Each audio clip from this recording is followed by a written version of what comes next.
Guys, तो रोहित शेट्टी की नए यूनिवर्स पे यानी कि एक नए सीरीज के साथ वो एक नया यूनिवर्स क्रिएट करना चाहते हैं।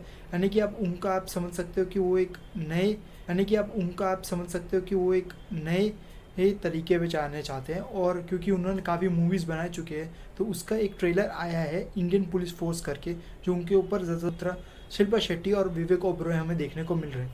जहाँ तक मैं कहूँगा कि कहानी जो है ट्रेलर में बहुत अच्छे खासा ढंग से छुपाई गई हुई है। एक्शन सीक्वेंस के साथ, धमाके के साथ पूरे एक्शन सीक्वेंस दिखाया गया हुआ है। जहाँ पे मैं कहूँगा ट्रेलर को थोड़ा शेड्स में भी डिवाइड किया गया है। जहाँ पे आप स्टार्टिंग्स पे देखोगे तो उसका शेड्स थोड़ा डिफरेंट एंगल्स पे लिया गया हुआ है।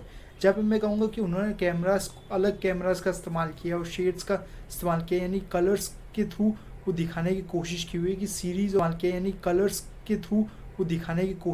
कि सीरीज़ और मूवीज़ में बहुत सारा खासा डिफरेंस आपको देखने को मिलेगा। जहाँ पे मैं कहूँगा ये सीरीज़ जो होगी वो काफ़ी हद तक पुलिस ऑफिसर्स के ऊपर, एक यूनिट्स के ऊपर फोकस की जाएगी, जो ग्रुप से बचाने के लिए इस यूनिट को तैयार किया जाएगा बाय पुलिस ऑफिसर्स के ग्रुप्स के थ्रू। तो मैं कहूँगा कि ये सीरीज़ काफ़ी हद तक उसके ऊपर फोकस करेगी।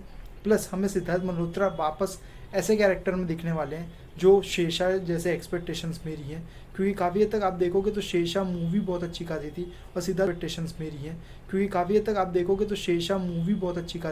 और सिद्धार्थ मल्होत्रा ऐसा कहूँगा कि यूनिफॉर्म्स जैसे या स्पाई मूवीज़ में भी बहुत अच्छा खासा निकल के आते हैं। और अच्छा खासा Rohit Shetty as a direction में उन्होंने और अच्छा बेटर काम किया होगा, ये एक्सपेक्ट करके चलते हैं ये सीरीज़ से। ये 19 जनवरी को सीरीज़ आने वाली है और एक्सपेक्ट करके ये चलता हूँ मैं कि इस सीरीज़ में काफ़ी हद तक हमें एक्शन ड्रामा के साथ साथ लिमिटेड टाइम मिलता था। तो यहाँ पे सीरीज़ के थ्रू ये कह सकता हूँ कि ये सीज़न वाइज लोग ले जा सकते हैं, उसे लंबा कर सकते हैं, ताकि कि रोहित शेट्टी को और वक्त मिले इस सीरीज़ यानी कि एक नए यूनिवर्स को क्रिएट करने का। जहाँ पे मैं ये कहूँगा कि रोहित शेट्टी को मूवीज़ बनाने का तरीका बहुत अच्छा खासा आता है। जहाँ पे आप देखेंगे उनके एक्शन सीक्वेंस देख लीजिए, उनके हर एक मतलब कि सीक्वेंस जहाँ पे एक्शन ज़्यादा से ज़्यादा होगा, जहाँ पे गाड़ियाँ उड़ाने की बात होती है, तो रोहित शेट्टी नंबर 1 पे आते हैं इस कैटेगरी में। जहाँ पे मैं ये कहूँगा कि सीरीज़ में उनके पास कोई लिमिटेशंस नहीं होंगी, खुद का प्रोडक्शन हाउस है, तो वो अपने आप को अपने बेटर वे में रिप्रेजेंट कर पाएंगे सीरीज़ में कंपेरेटिवली मूवीज़ करता। क्योंकि मूवीज़ में है काफ़ी टाइम लिमिटेड होता है, 3 आवर्स में उनको मूवीज़ दिखानी होती है, तो उसमें बहुत सारा कटिंग सीक्वेंस ज़्यादा होता है। और मैं ये मानता हूँ कि इस सीरीज़ में आप काफ़ी हद तक एपिसोड्स को कितना भी चाहे उतना लंबा खींच सकते हैं। और काफ़ी हद तक मैं कहूँगा कि ऑडियंस भी एक्सपेक्ट करती है कि डायरेक्टर अपने आप को पुश करे। और यहाँ पर भी मैं कहूँगा कि रोहित शेट्टी अगर सीरीज़ में अपने आप को अच्छे खासे ढंग से पुश कर पाते हैं तो मज़ा आ जाएगा, क्योंकि उनकी एक्शन सीक्वेंस मूवीज़ में ही इतनी धमाकेदार होती है। तो किस एंगल पे ले जा सकते हैं सीरीज़ को, वो देखने लायक ज़रूर होगा।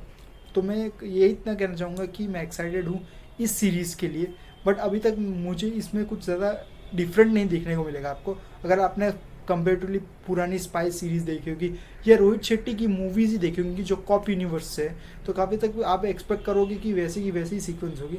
तो मैं भी यही एक्सपेक्ट करके चलता हूँ कि कॉप यूनिवर्स से काफ़ी हद तक अगर ये कनेक्शन दिखाया गया तो और भी अच्छा होगा, क्योंकि हमें कॉप यूनिवर्स और एक्सपांड करता हुआ दिखेगा। यानी कि कह सकते हो कि वो सिर्फ एक मूवी नहीं बना सकते, वो किसी भी कैरेक्टर को लेकर एक सीरीज़ भी बना सकते हैं, जो मैं कहूँगा कि बहुत अच्छा टेक हो सकता है अगर उन्होंने यूनिवर्स एक्सपांड करने की सोची है। तो देख लेते हैं कि ये सीरीज़ किसके ऊपर बेस्ड होने वाली है, यानी कि किस घटनाओं के ऊपर वो लोग और फोकस करेंगे इस सीरीज़ पे। तो सब्सक्राइब कर रखें आप चैनल को बाकी अपडेटों के लिए, और मुझे कमेंट सेक्शन में ज़रूर बताएं कि आपको ये वेब सीरीज़ का लिमिटेड टाइम मिलता था, तो यहाँ पे सीरीज़ के थ्रू ये कह सकता हूँ